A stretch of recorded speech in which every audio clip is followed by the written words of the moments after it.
Assalamualaikum warahmatullahi wabarakatuh. Sebelumnya yang terhormat kepada Ibu Lis Andriani, SEMSI selaku dosen pengampu mata kuliah hubungan industrial.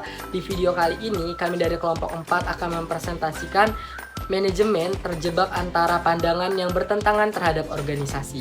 Diharapkan kepada rekan-rekan semua untuk menyimak video ini dengan baik. Dan selamat menyaksikan.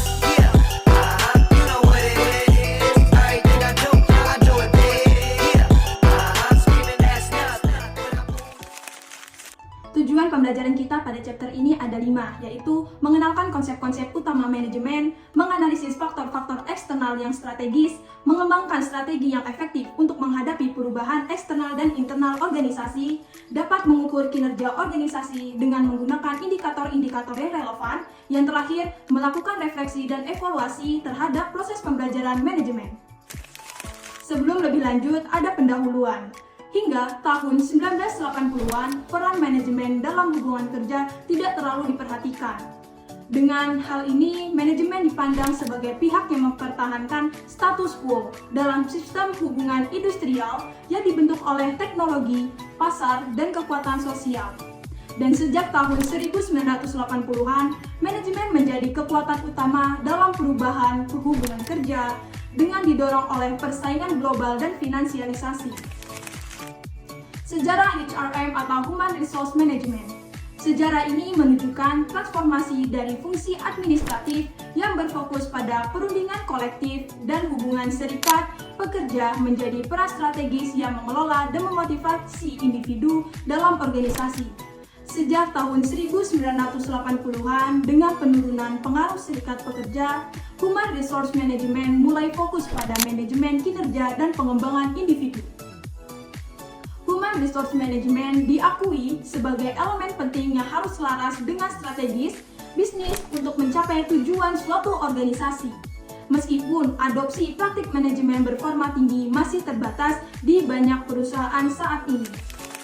Selanjutnya lanjut ke bagian tantangan HR modern. Yang pertama, meskipun ada retorika tentang kerja berperforma tinggi, adopsi praktik-praktiknya masih sangat rendah. Selanjutnya, yang kedua, manajemen kinerja meningkat, tetapi individualisasi hubungan kerja yang sebenarnya masih sangat jarang terjadi. Yang ketiga, integrasi HRM strategis tidak konsisten di seluruh organisasi. Banyak yang masih berjuang untuk menyelaraskan kebijakan HR dengan strategi bisnis. Yang selanjutnya, lanjut ke bagian restrukturisasi permanen dalam organisasi. Perusahaan besar di Inggris mengalami restrukturisasi permanen yang diakibatkan oleh merger, akuisisi, dan tekanan finansial. Hal ini menyebabkan fokus yang lebih besar kepada hasil finansial yang dapat diukur, seringkali dengan mengorbankan perencanaan strategis jangka panjang. Yang kedua, munculnya divisionalisasi, devolusi anggaran, dan juga pasar internal yang telah mengubah struktur manajemen secara fundamental. Baik, materi selanjutnya yaitu apa itu divisionalisasi dan devolusi anggaran. Divisionalisasi adalah suatu proses pembentukan pusat-pusat pertanggungjawaban yang dilakukan dengan mendelegasikan tanggung jawab untuk menghasilkan laba kepada para manajer operasional. Sedangkan devolusi anggaran adalah suatu proses alokasi tanggung jawab untuk mengelola aktivitas dalam sumber daya keuangan atau target tertentu yang memberikan penekanan pada kinerja finansial. Baik, yang selanjutnya adalah The Research-Based View versus Nexus Contract.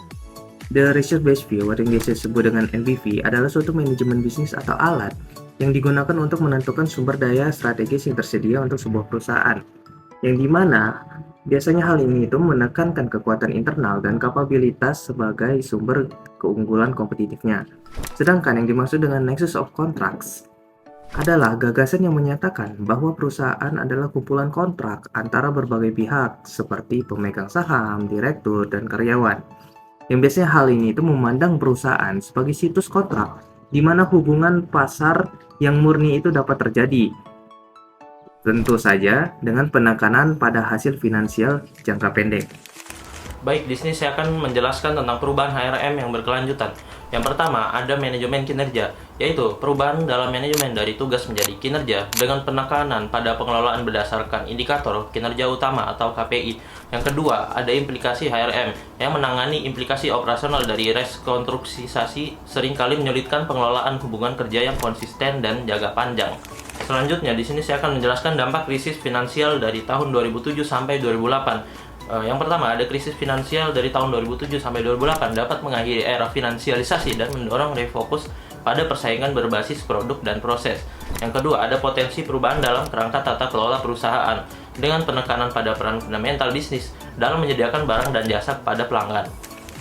Baik, di slide berikutnya kita akan membahas prospek masa depan. Ada 2 poin yang kita bahas. Yang pertama adalah pandangan berbasis sumber daya. Terdapat kemungkinan kuat teman-teman bahwa pendekatan berbasis sumber daya atau research based view akan semakin berpengaruh terhadap praktik dan kebijakan hubungan kerja di masa depan. Perubahan ini diharapkan akan memperkuat pengelolaan sumber daya internal organisasi yang mungkin membawa tantangan serta peluang baru dalam membangun struktur organisasi yang lebih efisien dan efektif. Yang kedua, ada tantangan strategis.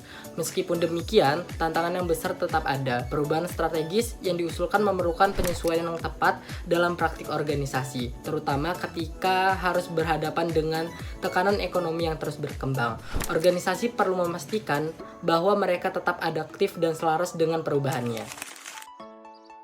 Baik rekan-rekan semua, kesimpulan pada chapter ini adalah meskipun terdapat peluang yang besar untuk mengarahkan manajemen ke pendekatan Research Based View atau RBV, terdapat hambatan yang ditimbulkan oleh struktur institusi yang ada serta oposisi dari pengusaha menciptakan dinamika yang sulit diabaikan.